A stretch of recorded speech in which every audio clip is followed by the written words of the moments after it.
In today's video lessons, we will learn how to solve trigonometry equations using the sine, the cosine, the tangents, and the cotangents.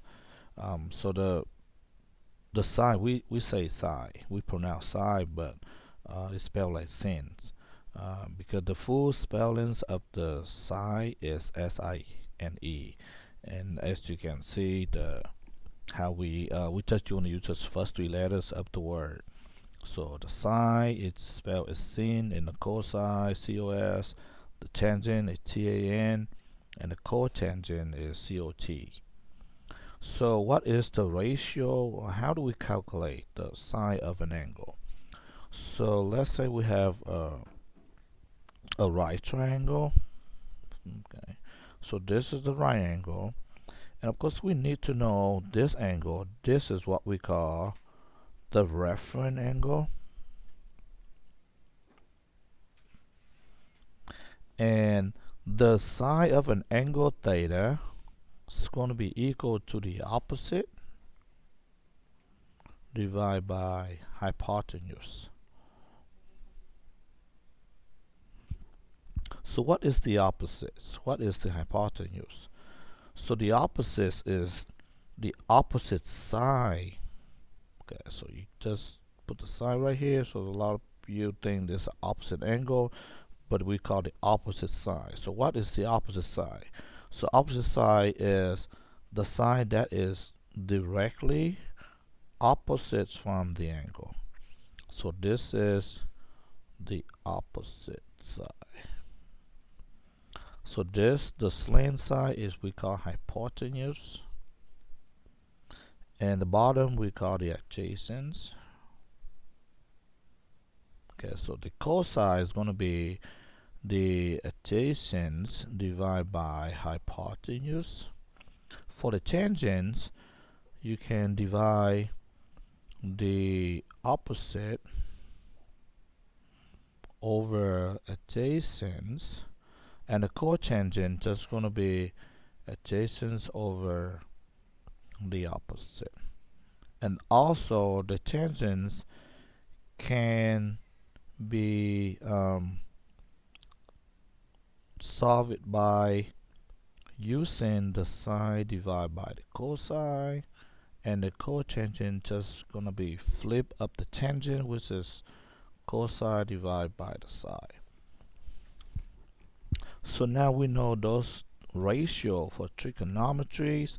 Now let's review quickly on what is on the unit circle. So this is the unit circle that I'm referring to. So there's the x and the y axis. So this is the x axis over here. So that is the x axis. It's gonna be the cosine of x. And this is the y axis. It's gonna be the sine of x. So let's just take a look at this particular point for an example. So the cosine at 30 degree, okay, is going to be equal to square root of 3 over 2.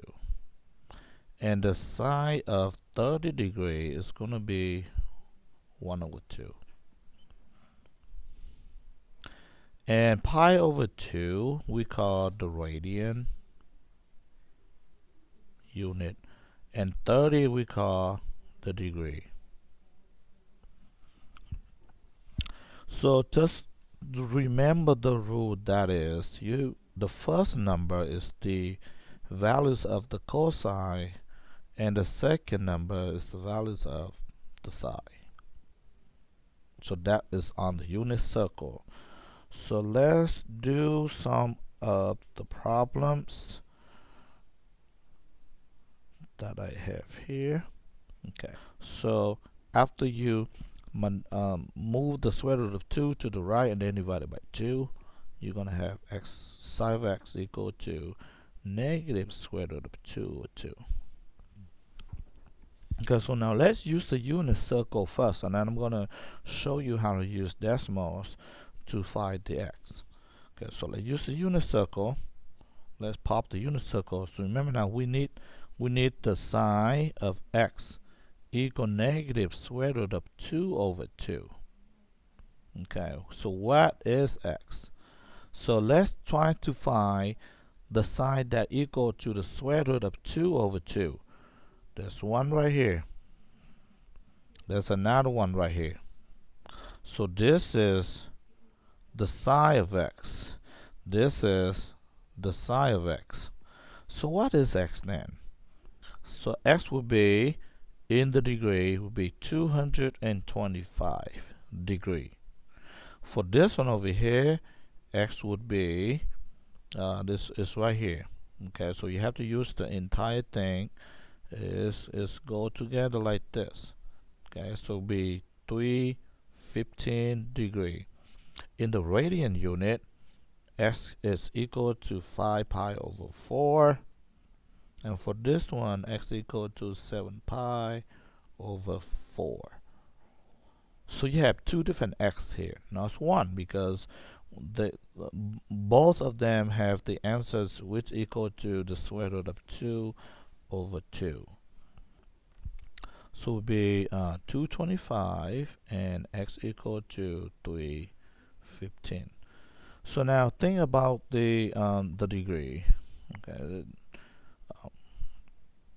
that you want to solve for x.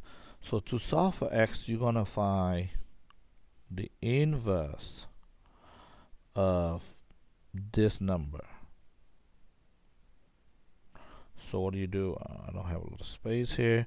So this is what you type in. You're gonna type in the inverse of the sine of the square root of 2 over 2. So this is what you do. You're gonna go to the decimals and then pull the keyboard, go functions, try to find the correct trigonometry. You have all different trigonometries up here, and on the next group is the inverse. So you need to look for, because the problem has the sine of the x, so you need to find the inverse of the sine, which is the sine of -1. And inside the bracket you need to put this negative square root of 2, then divide it. That's the wrong one. You have to get out of it, and then you divide it by 2, and then you close the bracket. So what you see here is the decimal with the negative. Now what do we want? We want the degree. So how do we find the degree of x? Go to the range, click on the degree. So what is that? It's a -45. -45. You say, what? -45? So the calculator give you a -45. So let's explain why the calculator say -45. So if you look at this thing over here, this is 0, but if you go around the clock one time, this is 360 degree. Okay, so if it's a -45, that means you have to go to this directions 45 degrees. So basically you take in 360 minus 45, that's going to give you 315. But this is missing the other one. It's missing this. Okay, so the calculator only going to give you reference angle for the we call the reference angle for the unit circle. You have the reference angle for, this is for the triangle. This is a reference angle for the unit circle. So there's two different reference angle, exactly the same term. Okay, so thinking about, you have the line, which is, you know, the x-axis. Let's just think of the x-axis, and you have the circle, which is different colors here, and then you know you have the vertex here we call the initial, and of course you have another hand that go, you know, depending on how many degree. Let's say if we go this way, is 45 degree, but this go here. Okay, this is also 45 degree. So the reference angles for this, you say, well, this one 45, the other one should not be 45. But are you talking about the reference angle? What is the reference angle? It's the angle that is closest. I'm not going to write the whole thing. I have a lot of space here. That is the closest to the x-axis. So that's the reference angle. So this angle is also 45 degree. So, but if in terms of, think about the circle, and you like, okay, protractors here, if you have this 45, this is 90, and you add another 45 here, this angle should be 135 degree. Okay, but it's not, because the angle between the x-axis and the terminal, this is what we call the terminal.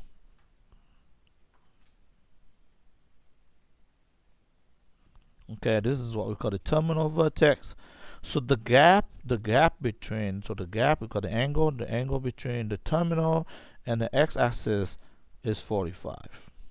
So therefore these two angles are the same angle, even though on the protractor they're not. So in terms of how big the angle from the initial to the terminal, they not have the same degree, but in terms of the reference angle, they are the same. So that explains why you have 225s over here. All the way from here to there, okay, is 225 degree, and from here to here, you have, like 315 degrees from there to there. And the answers on decimal is negative 45. Negative means you go below the x-axis 45 degree.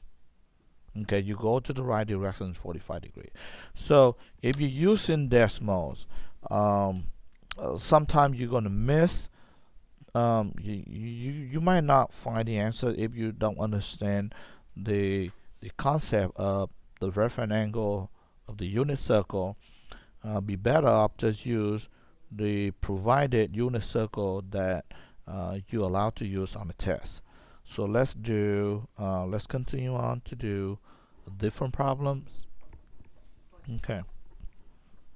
So for this one, again, you need to go here to solve for the unknown x.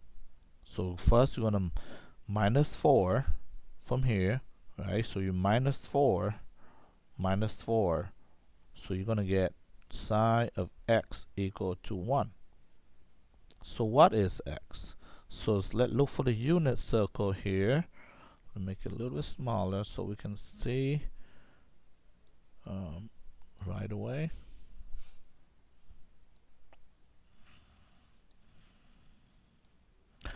So remember now, the sine is the second number. So where is 1? It's 1 right here. Okay, it's right there. It's at 90 degree. So x equal to 90 degree. So for this problem, there's only one solution, which is x equal to 90 degree, or you want radian, you're going to say x equal to pi over 2. Okay, now if on a test asking for the radian answers, you have to give them the answers in radian with the letter pi. So the radians answer is the answer with the letter pi. Okay, so let's do one more. Right, let's do word problems here. So the tie complete the revolutions. Revolution means spinning around. Okay, revolutions means spinning, just like a clock. The minute or the hour hand or the second hand spin around the clock 1 laps. Okay, spin 1 lap, we call 1 revolutions. And then is modeled by this white functions, where t is the time, phi is the height. So the height is the y. Find the height of the nail after 1 over 3 of the seconds. So this 1 over 3 need to go to where the t is.